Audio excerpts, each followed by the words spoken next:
नमस्कार, स्वागत है आप सभी का सक्सेस स्टेप्स के इस यूट्यूब चैनल में। दोस्तों, हाल ही में जो ईरान है उसने भारत को चाबहार रेल परियोजना से अलग कर दिया है। तो इसी न्यूज़ के बारे में हम पूरे डिटेल में बात करेंगे कि यह जो चाबहार रेल परियोजना थी यह भारत के लिए क्यों ज़रूरी थी, तथा ईरान के द्वारा यह जो कदम है यह क्यों उठाया गया है। ईरान ने भारत को इस चाबहार रेल परियोजना से क्यों अलग कर दिया है। तो इन सभी इम्पॉर्टेंट पॉइंट को आज के इस वीडियो में हम डिस्कस करेंगे। तो चलिए वीडियो को शुरू करते हैं। सबसे पहले आप लोकेशन जान लीजिए चाबहार रेल परियोजना की, कहाँ से यह स्टार्ट होने वाली थी। तो यह है हमारा प्यारा देश भारत, और भारत के वेस्ट साइड यानी कि पश्चिम में आप जैसे बढ़ते जाएंगे तो आपको मिलेगा पाकिस्तान, उसके बाद अफगानिस्तान और इसके बाद आपको मिलेगा ईरान देश। तो ईरान का फेमस पोर्ट है चाबहार पोर्ट, चाबहार बंदरगाह। तो इसे भी आप याद रखिएगा, ये कई बार एग्जाम में पूछा गया है चाबहार बंदरगाह के बारे में। तो यहीं से जो है यह रेलवे परियोजना स्टार्ट होने वाली थी, तथा इसी रेलवे परियोजना से जो है भारत को अलग कर दिया गया है नेपाल मतलब ईरान के द्वारा। तो आप इसे याद रखिएगा, इसकी लोकेशन आपके लिए इंपॉर्टेंट है। भारत के वेस्ट साइड यानी कि पश्चिम में ये लोकेशन है चाबहार पोर्ट की, यहीं से चाबहार रेल परियोजना स्टार्ट होने वाली थी।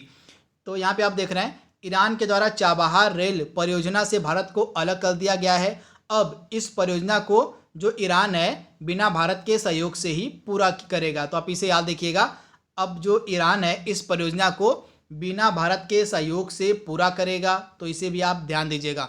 इस परियोजना की खास बातें क्या क्या हैं, ईरान ने क्या तर्क दिया है, क्यों क्यों उन्होंने भारत को इस परियोजना से अलग किया है। तो ईरान ने बताया है, ईरान द्वारा इस परियोजना से भारत को अलग करने की वजह भारत द्वारा समय पर फंडिंग न होना बताया गया। ईरान ने तर्क दिया है कि वे भारत को इस परियोजना से इस कारण से हटा रहे हैं कि भारत के द्वारा जो है समय पर इस परियोजना के लिए फंडिंग नहीं दी गई है।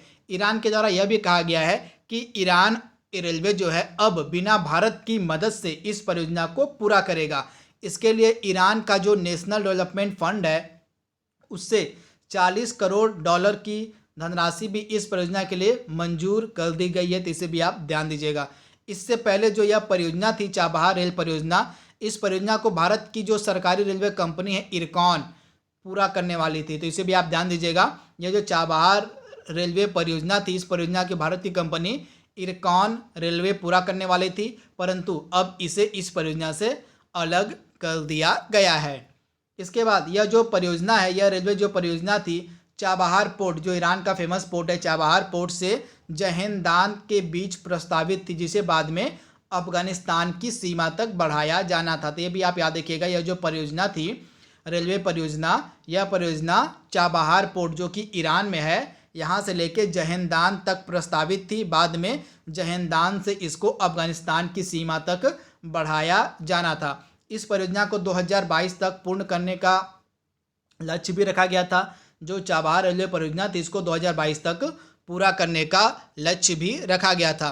हाल ही में जो ईरान है, ईरान की जो गवर्नमेंट है उसके द्वारा 628 किलोमीटर चाबहार जहेंदान लाइन के लिए ट्रैक पटरी बिछाने की प्रक्रिया का उद्घाटन किया गया है, जिसे अफगानिस्तान में सीमा पर जारंज तक बढ़ाया जाएगा। तो ये फैक्ट भी आप याद रखिएगा। तथा इस परियोजना को 2022 तक पूरा किया जाना था, परंतु भारत को इस परियोजना से ईरान ने अलग कर दिया है। तो इसे आप ध्यान दीजिएगा। अब यह जो परियोजना थी यह 3 देशों के मध्य की परियोजना थी, ईरान, अफगानिस्तान और भारत के मध्य यह त्रिपक्षीय समझौता हुआ था इस रेलवे लाइन को बिछाने का। यहाँ पे आप देख रहे हैं वर्ष 2016 में जब हमारे प्रधानमंत्री नरेंद्र मोदी जी ईरान के दौरे पर गए थे तो भारत और ईरान के मध्य चाबहार एग्रीमेंट यानी कि चाबहार समझौता हुआ था। इस समझौते के तहत ईरानी रेलवे और भारतीय रेलवे कंस्ट्रक्शन लिमिटेड यानी कि इरकॉन जो है द्वारा चाबहार जहेंदान रेलवे के निर्माण के लिए भारत, ईरान और अफगानिस्तान के बीच त्रिपक्षीय समझौता हुआ था, जिससे अब भारत को ईरान ने अलग कर दिया है। इस रेलवे परियोजना में भारत की रेलवे कंपनी इरकॉन द्वारा लगभग 1.6 अरब डॉलर का निवेश किया जाना था, जिसे भी आप ध्यान दीजिएगा। यह जो परियोजना थी इस परियोजना में भारत की जो रेल कंपनी थी इरकॉन, इसके द्वारा लगभग 1.6 अरब डॉलर का निवेश किया जाना था। भारत द्वारा इस परियोजना में सहयोग अफगानिस्तान और अन्य मध्य एशियाई देशों तक भारत के लिए एक वैकल्पिक मार्ग मुहैया कराने की प्रतिबद्धता को ध्यान में रखकर किया जा रहा था। मतलब इस परियोजना का मेन उद्देश्य क्या था? भारत के द्वारा जो है भारत के लिए एक वैकल्पिक मार्ग मिल जाता अगर यह परियोजना जो थी वह पूरी हो जाती, परंतु बीच में ही ईरान ने इस परियोजना से भारत को अलग कर दिया है। अब इस परियोजना से भारत पर क्या असर पड़ेगा इसे भी आज देख लेते हैं। जैसे ही ईरान ने भारत को इस परियोजना से अलग किया है, दूसरी तरफ ईरान ने चीन के साथ हाथ मिला लिया है। चीन के साथ जो ईरान है उसने 25 वर्षों के लिए आर्थिक और सुरक्षा साझेदारी कर ली है, जिसे भी आप ध्यान दीजिएगा। जैसे ही जो ईरान है उसने भारत को इस परियोजना से अलग किया, ईरान के द्वारा चीन के साथ 25 वर्षों के लिए एक साझेदारी कर ली गई है आर्थिक और सुरक्षा की। तो इसे भी आप ध्यान दीजिएगा। ईरान और चीन के मध्य जो 25 वर्षों का समझौता हुआ है, इसके तहत जो चीन है वह अगले 25 वर्षों में ईरान में लगभग 40 अरब डॉलर का निवेश करेगा। तो दूसरी तरफ ईरान द्वारा सस्ती दर पर तेल एवं गैस की आपूर्ति चीन को की जाएगी। तो एक तरफ जहां ईरान ने भारत को इस परियोजना से अलग कर लिया है, वहीं दूसरी तरफ ईरान ने चीन के साथ बहुत बड़ी साझेदारी भी कर ली है। तो इसे भी आप ध्यान दीजिएगा।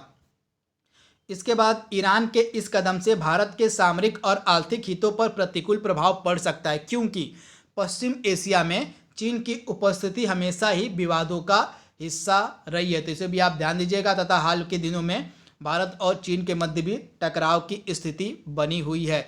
तो यह जो कदम है ईरान का, यह कदम काफ़ी हद तक भारत के लिए चिंता का विषय बन सकता है। तो यह छोटा सा वीडियो था ईरान के द्वारा जो चाबहार रेलवे परियोजना थी जिससे भारत को अलग कर दिया गया है, उससे रिलेटेड। आई होप आपको वीडियो पसंद आया होगा। तो आज के लिए बस इतना ही। Thank you, thanks for watching, thank you.